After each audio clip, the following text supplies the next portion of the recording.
Hi everyone, welcome to North Star Knife Reviews. Today we are taking a look at an outdoor gardening type of knife. This is from Linsen Outdoor. I don't believe they make their own knives. I don't know who the OEM is, but they do sell a lot of gardening. This is a grafting knife. I actually think it's a little better for pruning than grafting, but we can talk about that.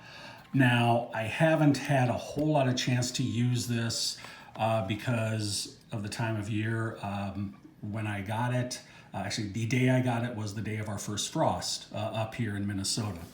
So I did take it out for a little while in the garden, and I do like it. This runs about $10. I think it was $9.99, plus tax. I got it at Amazon, so it's shipped free. I know Sears carries Linsen, Kmart, if you still have a Kmart around, carries Linsen. You can get them on gardening stores. I've seen them carry Linsen. They're a fairly popular brand for gardening knives. Now, this particular knife is a little larger than I expected. I misread or didn't pay enough attention to the dimensions. I thought it was going to be about half an inch shorter than this, sort of like a TL29 type of size. It's a pretty good size. I mean, you can see this thing is almost 4.5 inches long, without the bail. Very, very close. The angle here, it looks like it's maybe a little over, but it's actually just a little bit short of that. Now this has stainless steel bolsters, does have a bail on it. It is a double lockback, so both blades lock. See, it's got wooden scales or covers, and I don't know if you will see or not. It looks, if you look closely, you probably can't see it here, but it does have a number of layers. So it would appear to be pack wood, which is a product where they put a bunch of layers of wood together with some sort of epoxy and squeeze it. It holds up very well. Okay, so pack wood is perfectly fine on something like this. Now, 2 blades, and I got it because one of the blades I think is kind of unique. But first, let's take a look at the main blade. All right, nice little sheep's foot. Some people might call it a Warncliffe. Now, there is one thing, the grind is not that great. You can see the very tip of this, it almost looks like there's a little hook on the end. It's not, it's actually flat, but the way the grind tapers off at the end, and so it looks like you've got a little hook on this. Not the end of the world, you can easily take care of that. Plus, quite honestly, for what you would be using this for out in the garden, that probably wouldn't matter even if you didn't take care of it. I do not know what kind of steel this is other than a stainless. I'm going to guess it's probably something in the order of a 7CR17, which for a gardening knife like this is perfectly fine. You're not going to hold an edge that long, but easy to take care of and very corrosion resistant. 7CR17 is the equivalent of 440A.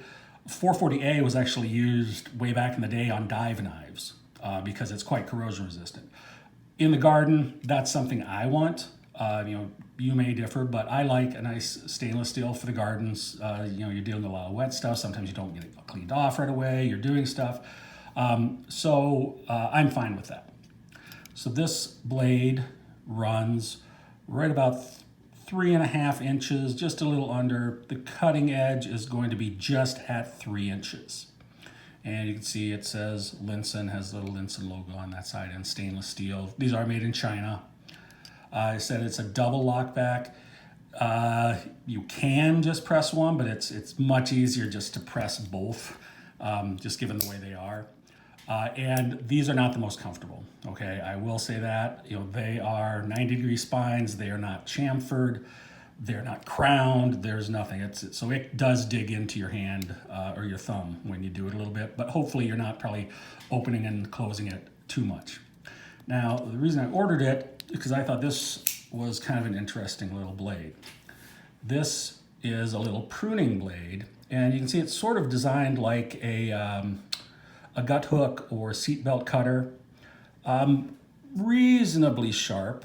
in there. And I did take this out and test it out. The frost did miss a few of my peppers. There's still a few left on the vine. So I took this, so you don't have to try and pull them off, and you end up ripping part of the plant or pulling too much. This actually worked really well. You just go up, snip it off, and so I actually like this quite a lot for things like harvesting, tomatoes, peppers, whatever. Now again, I haven't used it a lot just because there wasn't much left, but it did work pretty well. Again, press both of these in order to get it to go in. Now, this says grafting knife. I have another Linsen grafting knife, 2 blades, that maybe I'll get around to showing at some point. I think this is better as a pruning knife than a grafting knife. Grafting knives usually will have a second blade with a little, sort of like a little thing sticking up, almost like a little flat area that you can stick into the branch or whatever you're grafting into and hold it open. This, you obviously can do that with this part of the blade, but it doesn't work as well. But I do really like this for pruning and for harvesting. $10, certainly not a bad price. I think it's well worth that if you do garden a lot. Just something that you might want to consider. Hope you found this interesting. Please subscribe. You all have a good day, and I will catch you next time.